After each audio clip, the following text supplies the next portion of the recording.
What is up, people? Welcome back to my channel. I am Saivo, and it's that time of the year in which we have to discuss some sad truths. In today's video we're going to talk about the most recent riot that happened in AION. We're going to talk about pay to win in AION and pay to win in general as a concept, because as I see from your comments there seems to be a bit of a confusion as to what pay to win means, and I don't actually even have a video on is AION pay to win and stuff like that, so best time now to discuss that.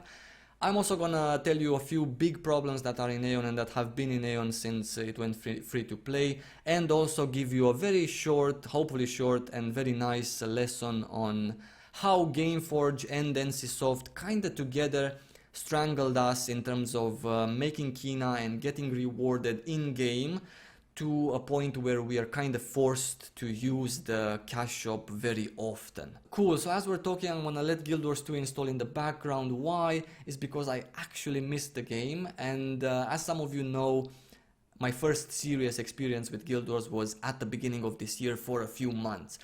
On top of that, in spite of recent events, I miss it a little bit more. In any case, I'm gonna make my camera large because this is gonna be a nice chilled conversation in between me and you guys. Well, it's gonna be me talking, but I always feel like when I'm talking and I'm making YouTube videos, I always feel like I'm actually talking to all of you guys. So for me, it's just like a chat. First things first, let's talk about the riot. But before we get to that, I just wanna give a big, huge shout out to all of you in the AION community, because you guys are so freaking dope. Not because you went to the riot, but because you're just dope in general. I think from my experience, I've played a few games and I can hands down say that the AION community is the coolest bunch of people I have ever seen. Yeah, I love you guys for that. I love you for being so resilient, for being so strong, for being so passionate about the game, even if it's in a shit state. I just simply love you guys. I just want you guys to know that whatever happens, I just love you. Getting into the heat of the topic, there was a riot, happened yesterday, Sunday. Really many people participated. You can see videos of it on YouTube. It happened because Gameforge nerfed the drops in one of the popular dungeons, one of the only dungeons that still felt a little bit rewarding. The riot didn't necessarily happen because, well, it did happen because they nerfed the drops, but that's not the main point that you guys need to understand. Let me open your eyes a little bit. For that, I need to tell you a history lesson. It's going to be really short. When Gameforge took over in 3.5, the game worked in a completely different way, and they quickly changed that. We used to do PvE dungeons at that point. I know many of you, most of you even, are playing after 3.0, so we used to do dungeons and get gear. We disenchanted the gear and we got a random number of enchantment stones being of a various level.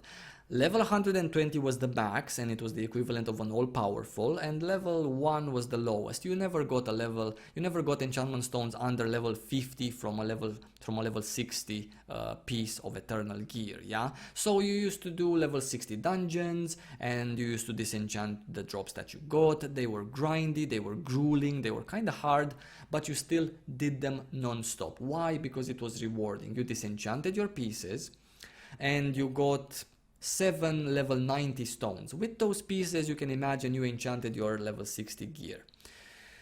After Gameforge took over, yeah, they immediately nerfed the amount that we got from the drops. From a random amount in between 1 and I even got 11 enchantment stones out of a single disenchant, they reduced it to 1, 2, 3 tops. Right away after they took over the game which was sold by them by NCSoft. Another point to make, don't only blame Gameforge. NCSoft is the one that sold us to them. Gameforge is only a company that has a sole purpose, and business wise it is completely legit. They just want, look, they just want this. That's all Gameforge wants.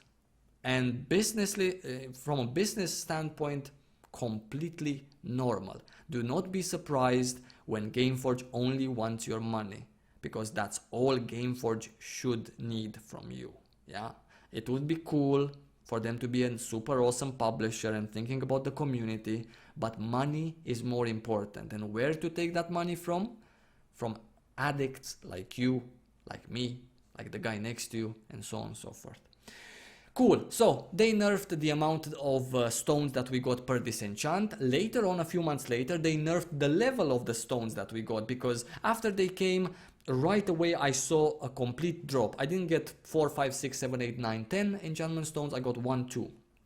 A few months later, I didn't even get 1, 2 level 90s or level 100s or 110s. I got 1, 2 level 58s or 72s, which were completely pointless. So that was the first ever nerf that Gameforge did. There was no riot there, and that is the biggest of what Gameforge did, or one of the biggest. Now, Gameforge did many nerfs throughout the years, and you guys have to understand that this one with the Luna, this is just the most recent. This is just a little dot, a small big bad change in the sea of nerfs that they did. All they did throughout these years is trying to make us dependent on the cash shop to the point in which we cannot live without the cash shop. And they're gonna continue doing this. Now, even if you guys manage to make them revert the changes, which I think is very highly to happen, revert these changes with the Luna shops. I mean, if they are in their right minds, they will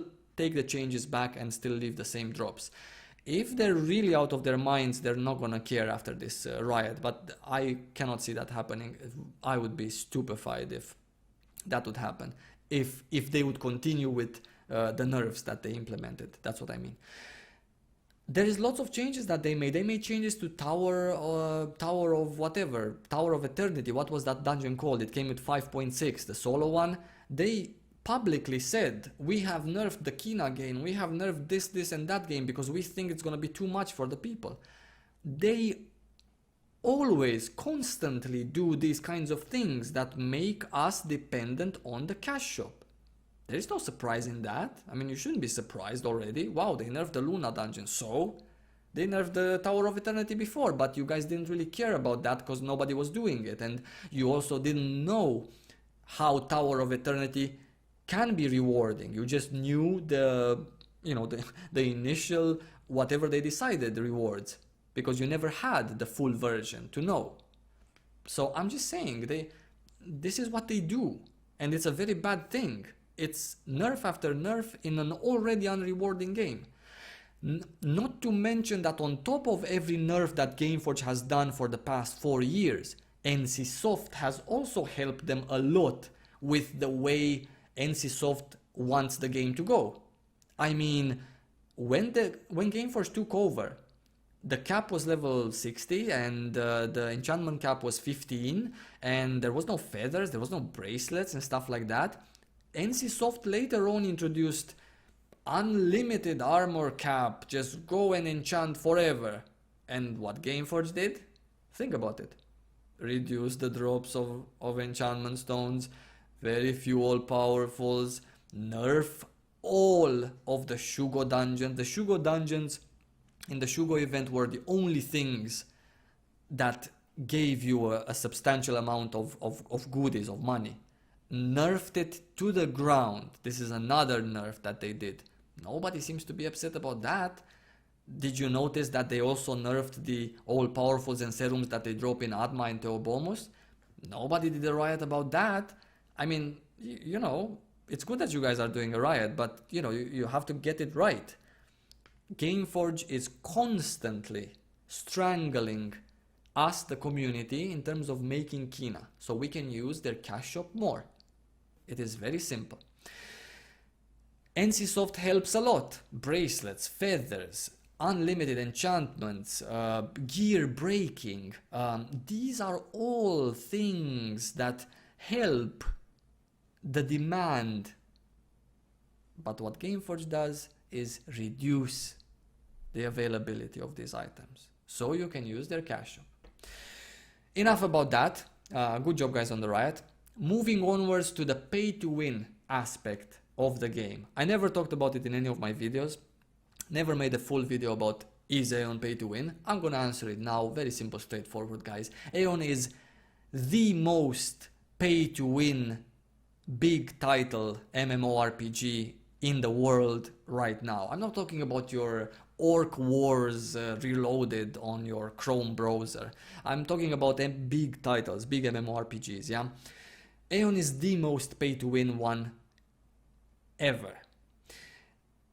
Pay to win is a concept that recently all of us are so used to cash shops that we don't even remember what pay to win means. We don't even understand what is that. Pay to win is the action with which a player can purchase with real money things, stuff, gear, weapons, mounts, whatever, that makes him win versus another player, which is PvP, or versus the environment, which is PvE.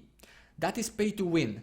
Now, as long as in AION the best gear in the game is tradable on the broker and you can buy it with real money, that is the most pay to win thing ever available in the world. While in Terra you still need one crafting mat, even though it has a cash shop, and that cash shop is also pretty pay to win, but not close even to how pay to win AION is. While in Guild Wars they also have a cash shop, and it gives you a it gives you quite a boost in terms of getting all of your best gear a lot faster than you would normally, because you can buy a lot of crafting mats, you can craft with real money, you can just level up your crafting really fast. You still need, even in Guild Wars 2, some items that are not, tradable, some items that you need to farm yourself. In AION you don't need anything. You come to the game and another person, you and your friend go to AION. A priest and a monk walk into a bar. Anyway, so you and your friend come to AION. You deposit 500 euros, your friend doesn't deposit 500 euros. You will exclusively all the time defeat your friend in any duel that you guys do. Why? Because you're geared easily and your friend is not. I've heard some people saying some really interesting, weird comments, like, yeah, but in AION you kind of need like 2,000-3,000 euros to get like the best gear and to have as good gear as Saivo or Jay or Emarosa. Or what the fuck does it matter how expensive it is? It doesn't matter how much stuff costs, how much you need to pay to get paid to win. It matters that if you pay X, Y, Z, doesn't matter how many digits, you win. And I'm not gonna say that you come to the game, you pay, you get the same gear as I have and you're gonna beat me, because you're not, obviously. But you are gonna beat your friend that is a new player. The same way as me, if I deposit 2,000 euros in the game, I'm gonna also beat veteran players because I just am so decked out that I just kill them before they kill me. And that's just how it is. That is the comparison that you guys have to make. AION is 101% pay to win, full pay to win game. I'm sorry, the truth doesn't really sound good, but it's just the truth, guys. So that's how it is. In terms of pay to win, it doesn't matter how much it costs, it doesn't matter how long time does it take you to exchange from one currency to the other. All that matters is that you give real money and you can afford the best gear in the game, and that's about it. This is also NCSoft's problem, because they decided to allow the best gear in the game to be tradable.